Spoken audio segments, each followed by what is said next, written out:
Biometric authentication complete. Please state your business.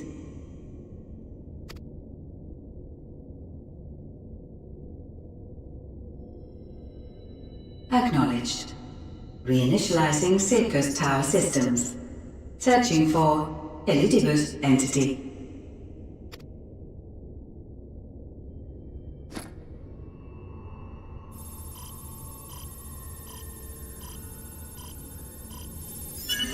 Target located in subterranean core power accumulator.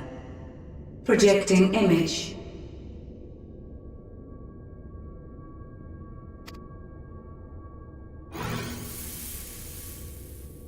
My home. My friends. No more than a dream.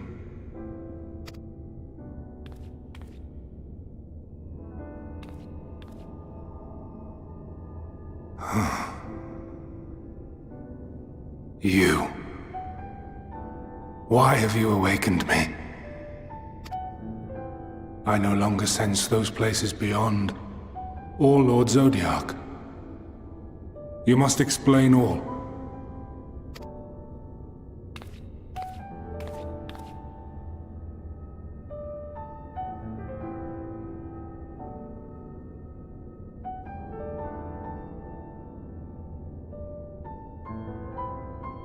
So, he is fallen, and my brethren's souls returned to the star.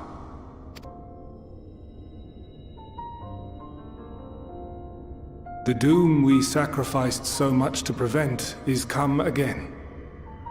Old burdens now yours to bear. But if this is Fandaniel's design, then I, as Elidibus, have a duty to fulfill. Your unsolicited act has restored to me some few memories of the Convocation. Such knowledge as I have, I will share.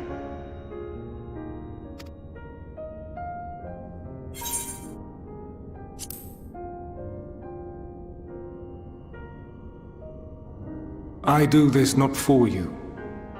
I merely perform my duty, as I have ever done. Where to begin? The end. Your understanding of what caused the final days is consistent with our own. The decay first took root where the currents were weakest. Yes, a conclusion drawn by him, Fandaniel. Not the him of here and now, but as I knew him, long, long ago. Having shed light upon the phenomenon, he dedicated himself to devising a countermeasure. Were it not for his knowledge of the Celestial, we would never have made the connection, and thence forestalled the final days. And though he inherited that noble soul, how different this last incarnation, so consumed by self-loathing and hate.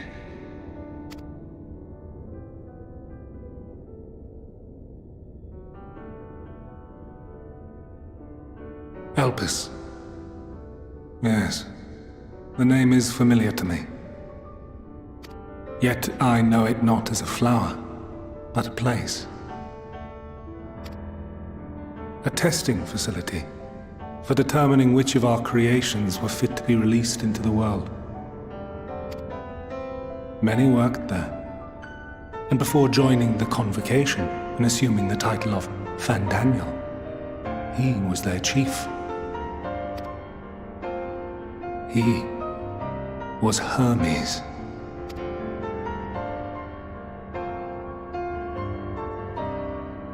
That is all I know. The crystals tell little of the lives the 14 led prior to their induction. Elpis itself would tell even less. Nary a ruin has survived.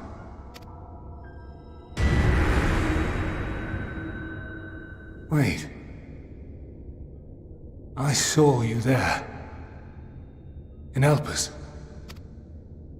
No. I did not. But I did. I did. A lingering trace of impossibility. And a truth that fills my heart.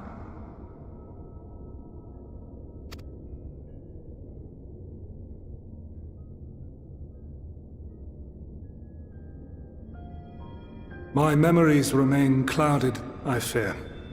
However, they have revealed to me one possible course. You must travel to Elpis, to the time when Hermes served as its chief. In glimpsing the Exarch's memories, not only did I make his summoning magic mine own, I also mastered the workings of this tower, which, having absorbed my empowered essence, now harbors an abundance of energy. As such, I believe I can deliver you unto the past, unto that place and that precise moment. Given the eons that must be traversed, the gateway will not be fully formed. Your form will be less tangible still than those warriors of light I had summoned. In all likelihood, none will be able to see or hear you. Yet even should you manage to interact with others, you will be unable to effect meaningful change. For the reality you wish to save, the reality to which you must return, exists as a result of the final days. You cannot reshape the past to undo the tragedies of the present. Cannot unmake the sorrow and suffering fated to come. In full knowledge of this, will you still entrust your life to your foe and make the journey?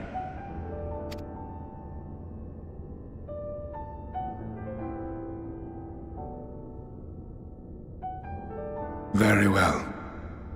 I shall cast you unto the river of time. Let this be my final act. You must input the commands. I no longer have the authority. First, you must reconfigure the systems, that the tower's ether may be channeled for the magic.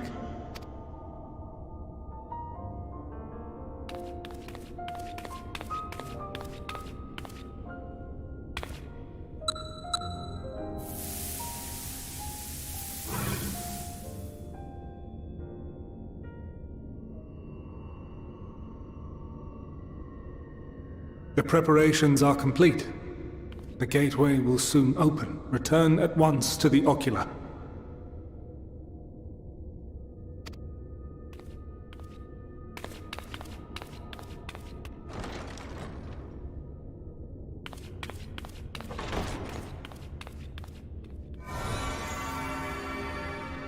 All appears to be in order. The ether flows unimpeded.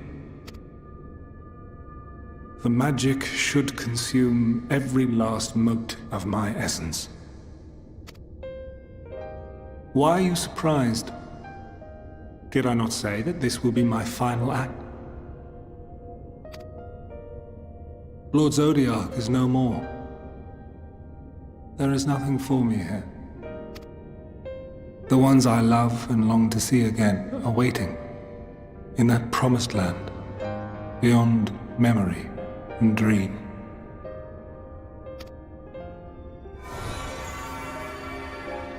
Now go, warrior of light. Go, and do not look back.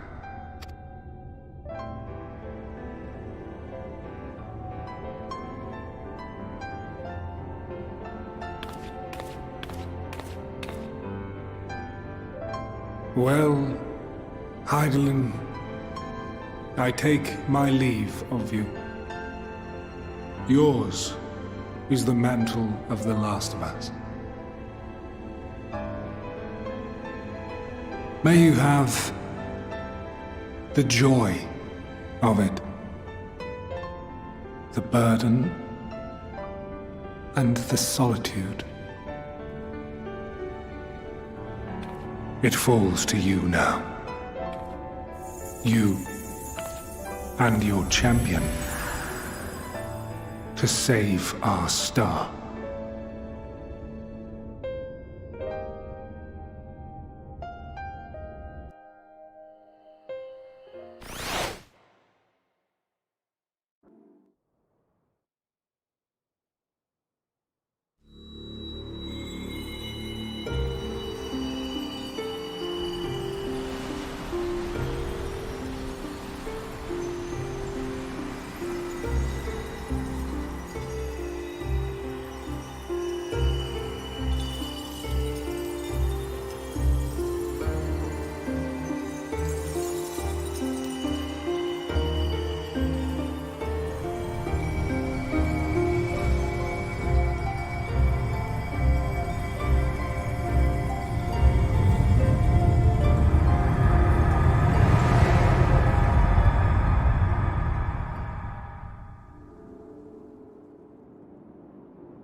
And here we are, Elpis.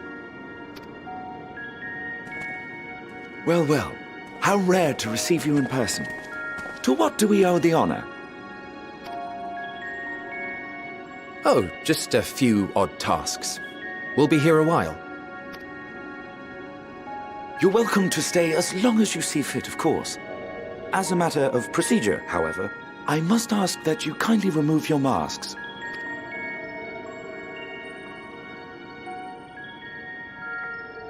Come now. Is this truly necessary? Surely you can tell who we are. Who you are, perhaps, but I am far less infamous. Regardless, if we do not follow protocol, 'tis our hosts who would be held accountable. So, please, do favor us with your handsome face.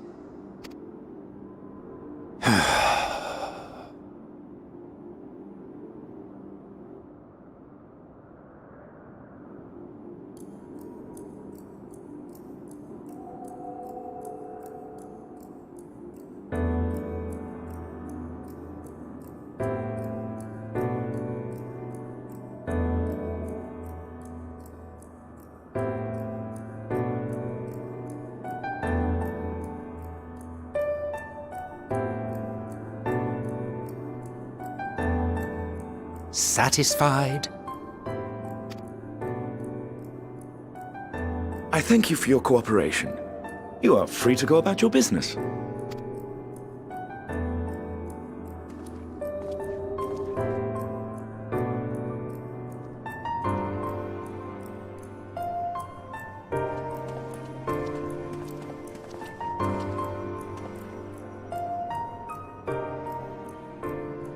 By the by, you see it too, yes?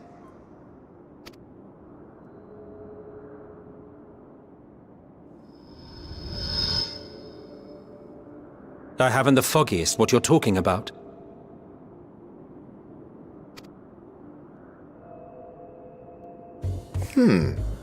That's odd.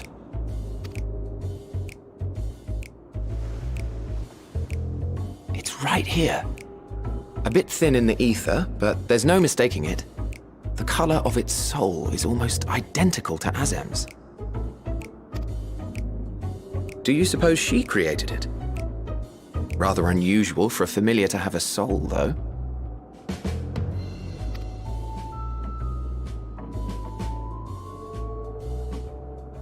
Don't ask me. All I know is that it's trouble. Doubly so if it's her spitting image. So let's leave it be. Come now.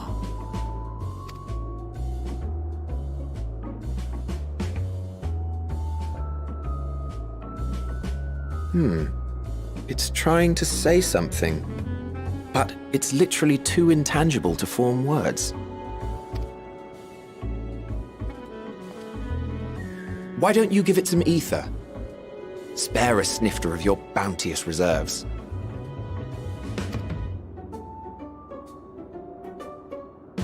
Who do you take me for? Why, a dear friend, of course. One who wouldn't let acts of kindness, such as my accompanying him on errands to far-flung outposts, go unrewarded?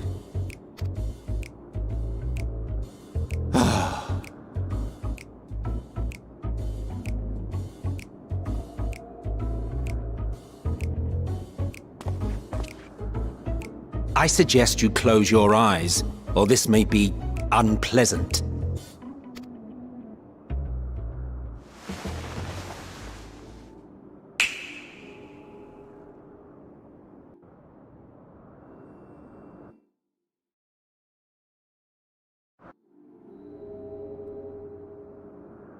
You may open your eyes.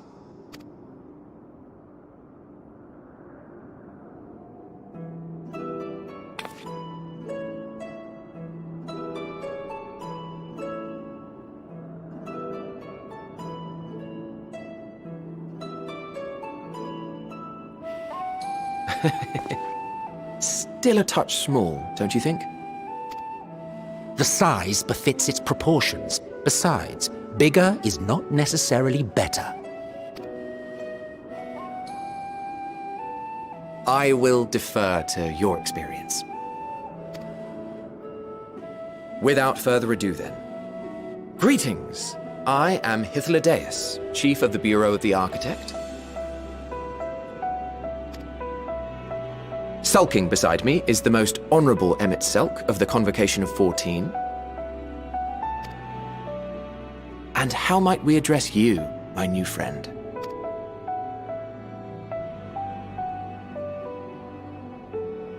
A fine name. And I'm pleased to see you understand our words. So, tell us, whence have you come? The thinness of your essence suggests you weren't created here.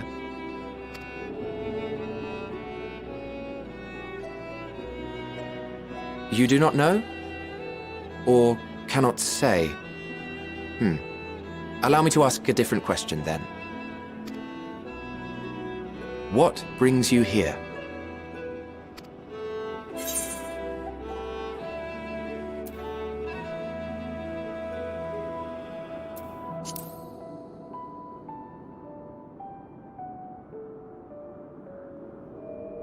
Well now, the same as us.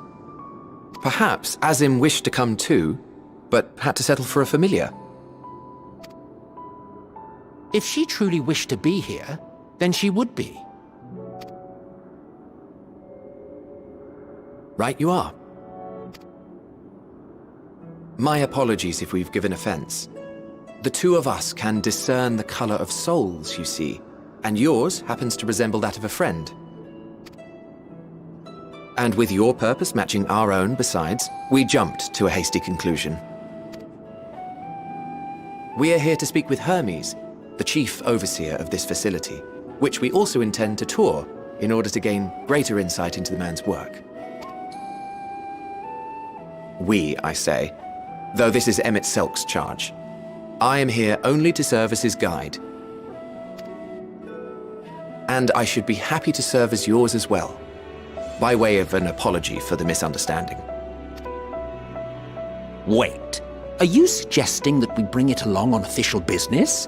This thing we know next to nothing about? If you harbor suspicions, better to keep it close than leave it to its own devices. Wouldn't you agree?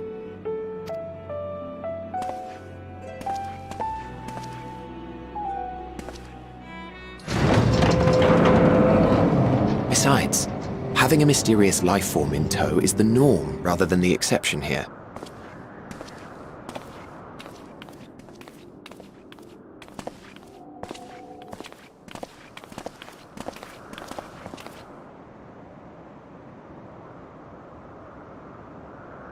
Welcome, my friends, to the testing ground of creation at Heaven's Edge, Elpis.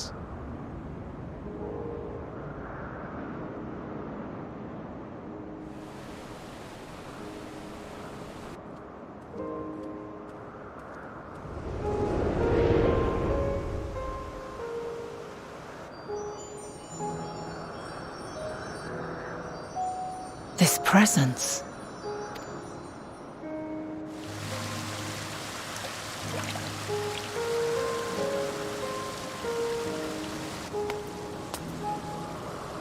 Hermes! Visitors! We have visitors!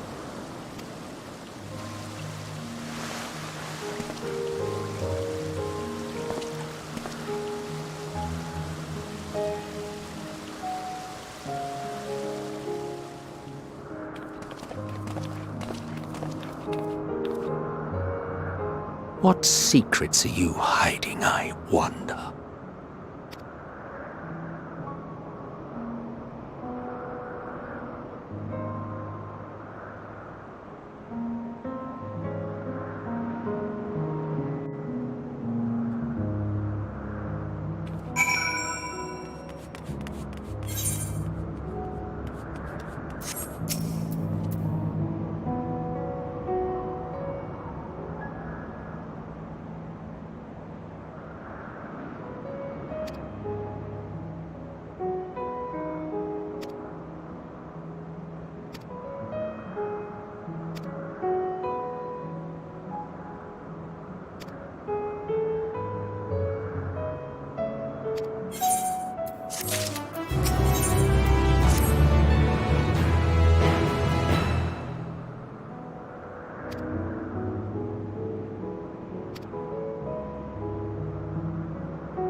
Ah, you are... Oh! Different. You're different too. You and me. We're alike. Friends. I want to be...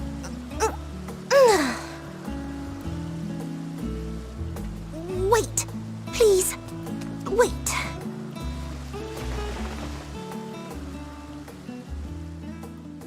Greetings and salutations. Can you hear me? Do not be alarmed. I mean you no harm.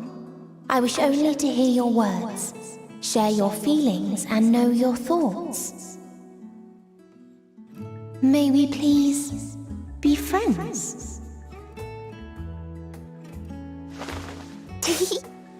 May we please be friends?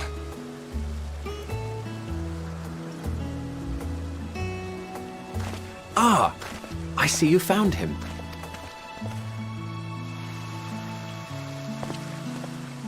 Hythlodaeus!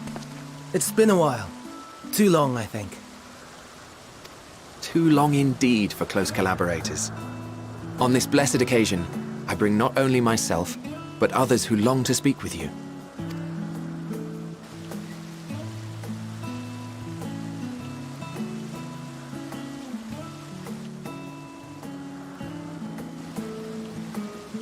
You were of the convocation? Emmet Selk at your service. Do I have the honor of addressing Hermes, Chief Overseer of Elpis? You do. You have traveled far for it. Given your facility's purpose, its remote location is something of a necessity. Would that I didn't have to rely upon a guide.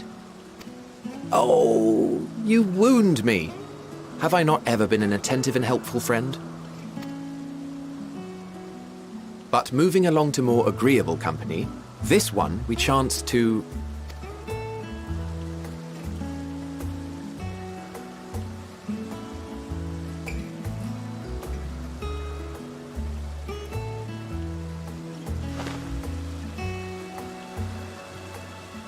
Well, you certainly have her attention.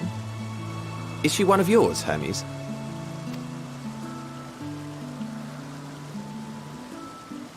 Her name is Meteon. It means shooting star.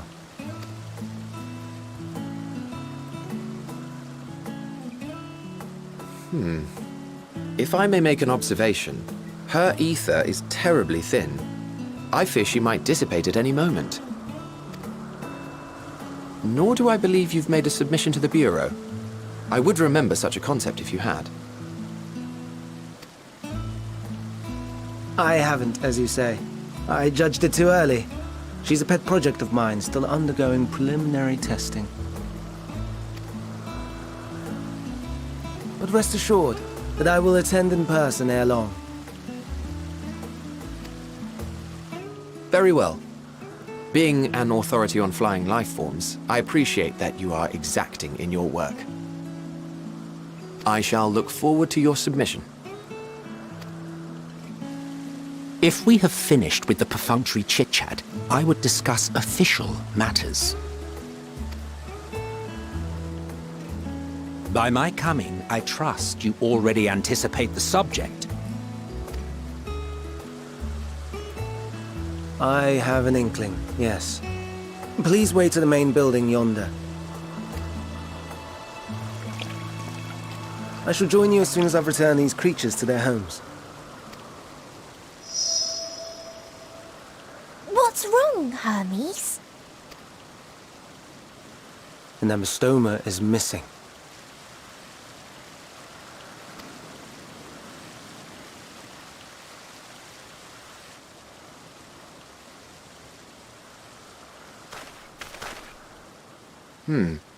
I may have found it. A creature with the self-same ether as those there, nestled in the boughs of a tree outside the grounds.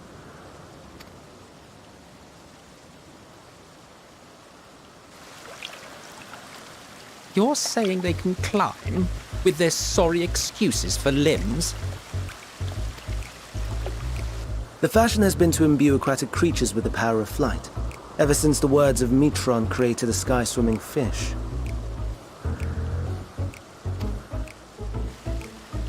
The Ambistomas too can fly, if only slightly, and they could conceivably climb a tree. Whether they can come down safely, however... Excuse me.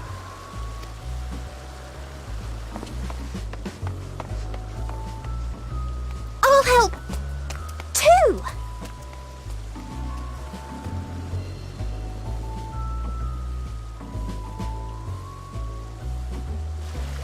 And what are we supposed to do with this lot?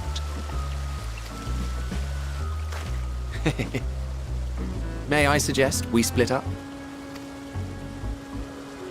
If you would be so good as to assist Hermes, Emmett Selk and I shall keep an eye on these adorable creations in the meantime.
This appears to be the place. And here is where we part ways. We will be discussing highly sensitive affairs. Only a select few may be privy to such knowledge, and that does not include someone who cannot or will not divulge their origins.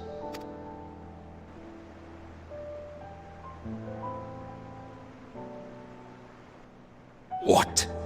Will I have to remove you by force?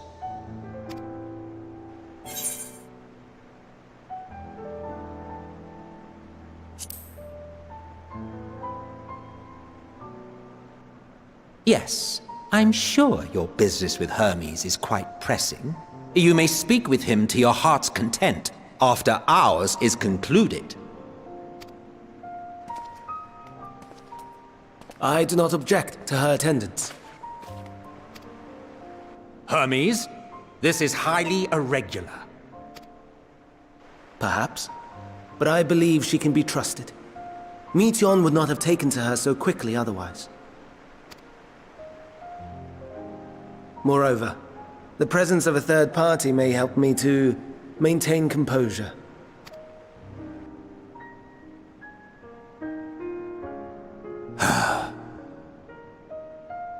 As you wish, then.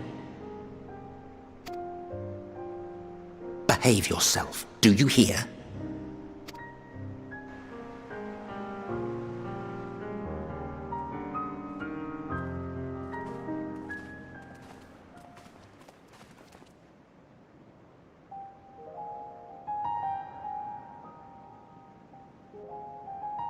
So, it's finally happened, then. Aye. Van Daniel has declared his intention to step down, and named you as his preferred successor.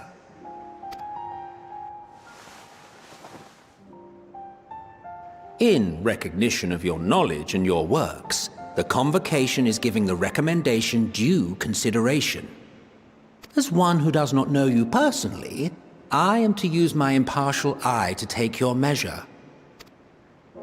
And above all else, to ascertain your disposition towards the invitation.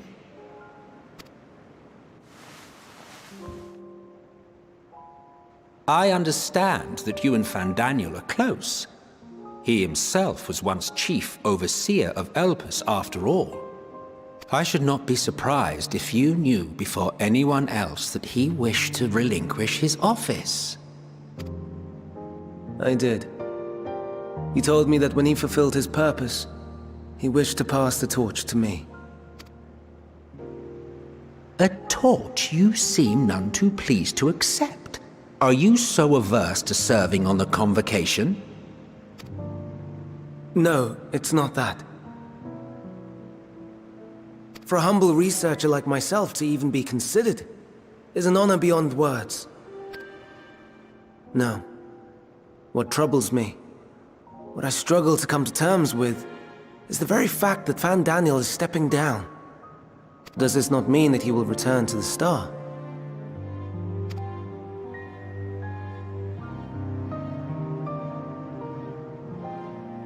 Of his own volition, yes, like so many others have before him. Return to the Star? Does that mean die? Well now, that's not a word I hear often. Is that what you say here in Elpis?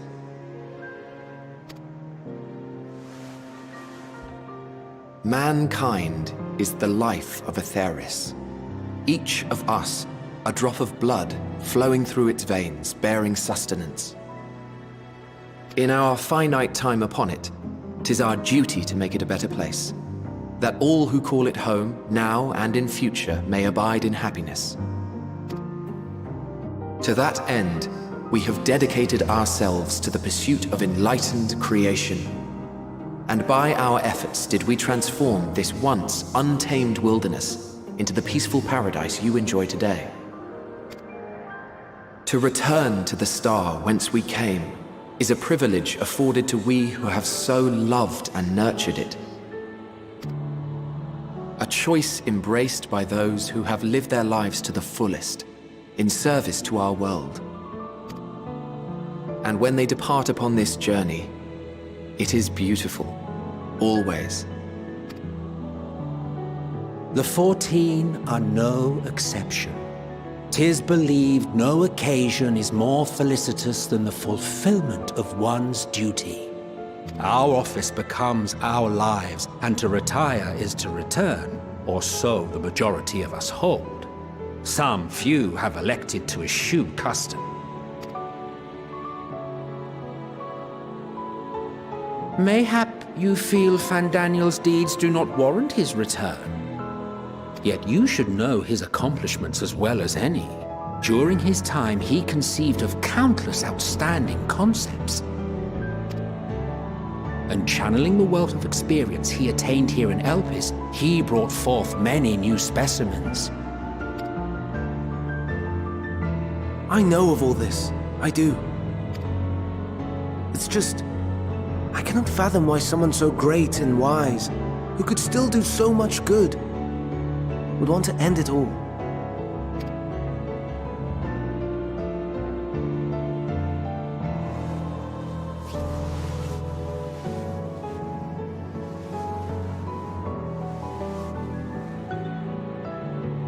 Oh no, I've made her upset. Forgive me. I know I requested your presence. Might I trouble you to take Meteon outside? A change of scenery would do her good.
Amazing, is it not?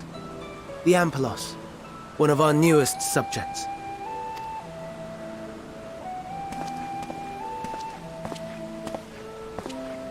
So, how are we coming along?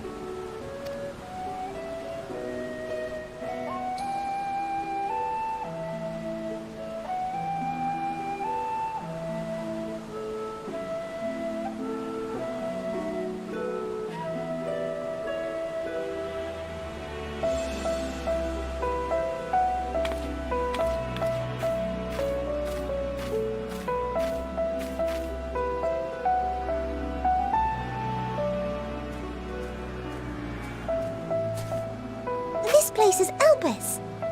Those flowers. Elpis. Entelekis. Like me.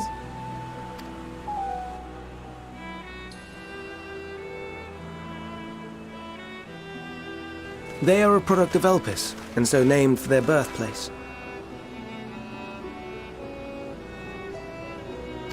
A happy accident, born of the hands of a former researcher who loved beautiful blossoms. Unique for how they change color, to reflect the emotional state of those nearby. Though be it here or elsewhere, they are seldom seen in any hue save purest white. Reflect the emotional state, you say? By what means do they achieve this? In creation, there exists an energy wholly apart from ether, one driven by emotions. In like manner to how we manipulate ether, this flower is subject to the influence of said energy.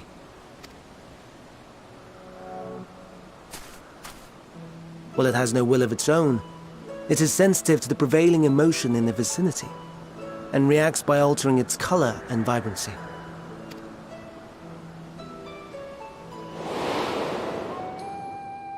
Akasha? It is one of the unseen energies defined by Harnish alchemical theory. Though a gross oversimplification, some describe it as an essence influenced by feelings.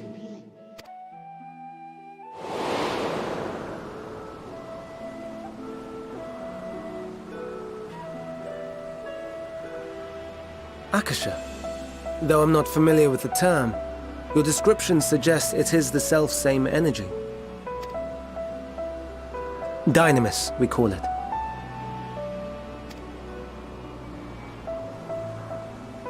And those entities like the Elpis flower that have the ability to interact with this energy, converting emotions into tangible phenomena, are Entelekis.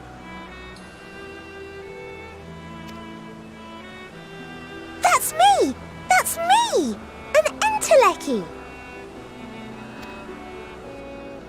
That you are, my dear. And no ordinary one at that, but the first possessed of free will.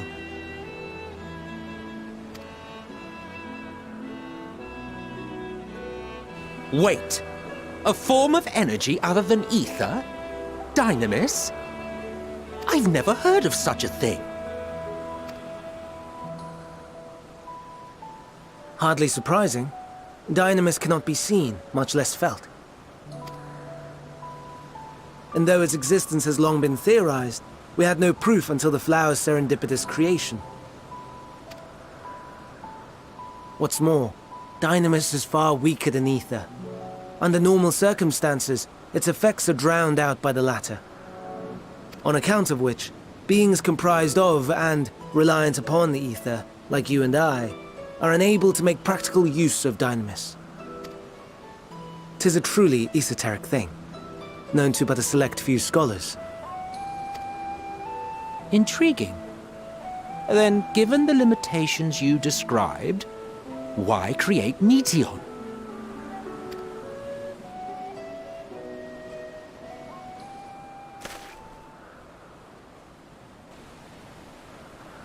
Our star, Aetheris, is especially rich in ether, so much so that its name is derived from it. However, when we consider all energy in existence here and in the vast space beyond, Dynamis may account for as much as 68.3%. the more abundant form by far. Were we able to control it, we could open the door to limitless possibilities. 'Tis not unlike a gently flowing stream, unable to break through the dam of ether barring its path. But if we could imbue the stream with the vigor of a raging river...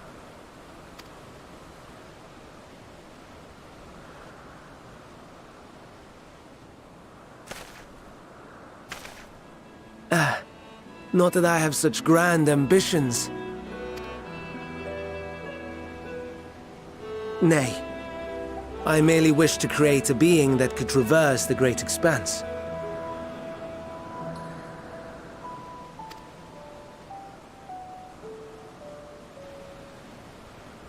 The relative scarcity of ether beyond the bounds of this star was a concern. And so, I looked to another source of energy by necessity.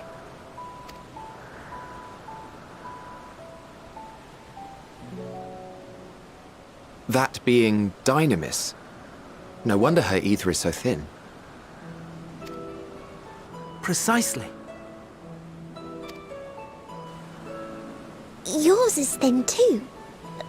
Like an entelechy. Like me. So... are we the same? Entelecchies.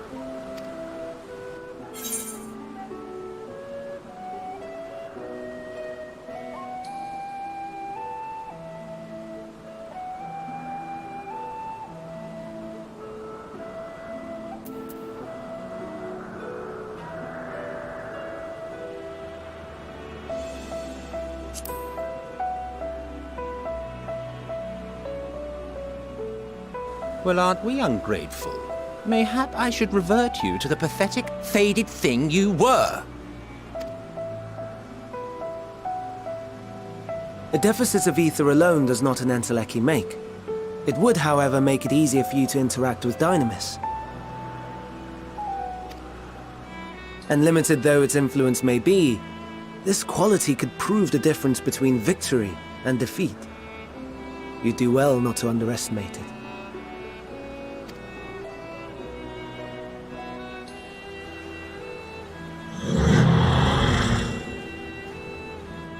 Oh dear. I'd forgotten about the poor fellow. You must excuse me a moment while I go and verify a few more things.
No, no, no. You are not foisting this nonsense on me.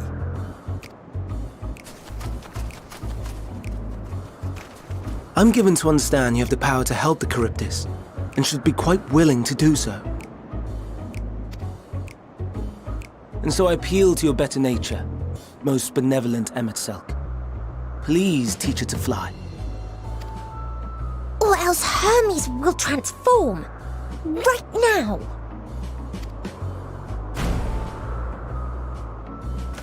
Now, there's no need to go quite that far. Altruism is its own reward, as I'm sure he would agree. Oh, would he now? And who contrived to put me in this position, pray tell? Nothing so devious. I merely suggested a possible course of action.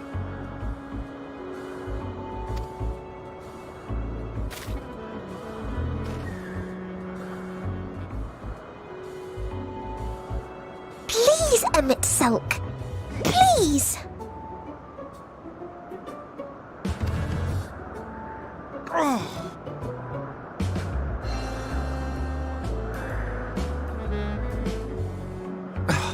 I did not come all this way to play nursemaid to your creations. I'd thank you to remember this favor and let it be the last.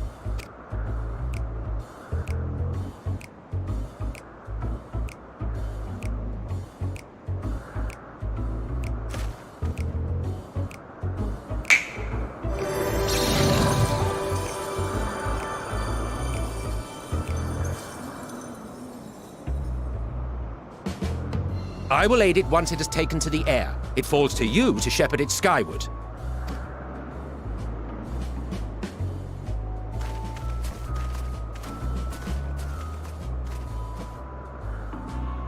Well, let's relax and enjoy the spectacle, shall we?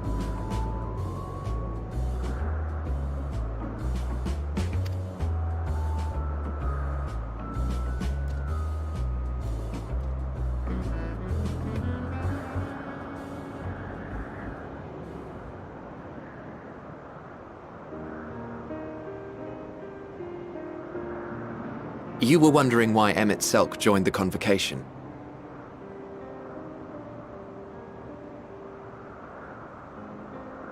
Truth be told, he wasn't the first choice for the office. I was, on the strength of my ability to see ether. But I declined the offer. For though my vision is exceptional, I am pedestrian in all other aspects. Worse even, quite abysmal when it comes to manipulating ether, for example. Couldn't transform even if I had a mind to do so. What good is the ability to perceive a problem if one cannot act to address it?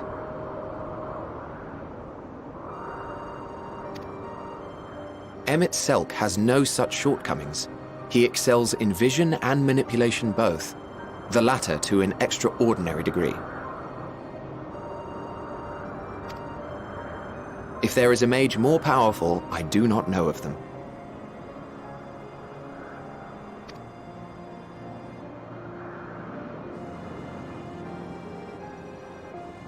Thus did I recommend him for the office in my stead. And I wasn't the only one. Far from it. Countless others vouched for his skill and character. People the world over, to whom he had previously lent a helping hand. Oh, how surprised he was. Claimed he hadn't done anything remarkable for anyone. Modest to a fault. He deserved every bit of acclaim he received.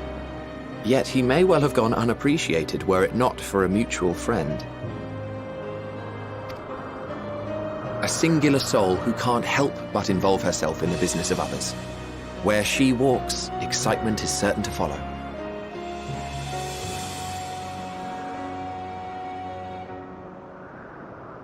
Her antics irritate Emet-Selch to no end. But much of his grumbling stems from genuine concern. When our friend calls, he never fails to answer and lend his talents.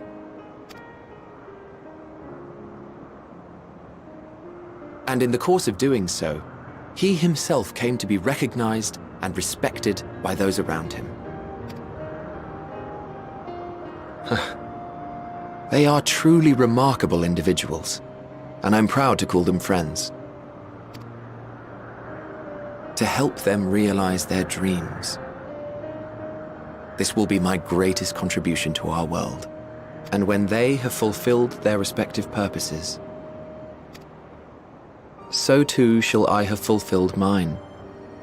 And together we may return to the star. Look at me, spilling my innermost secrets. I can't seem to help it with you. I can only assume it is due to the color of your soul. I just don't understand how you can be so alike and yet so different. Well done, my pet. Well done!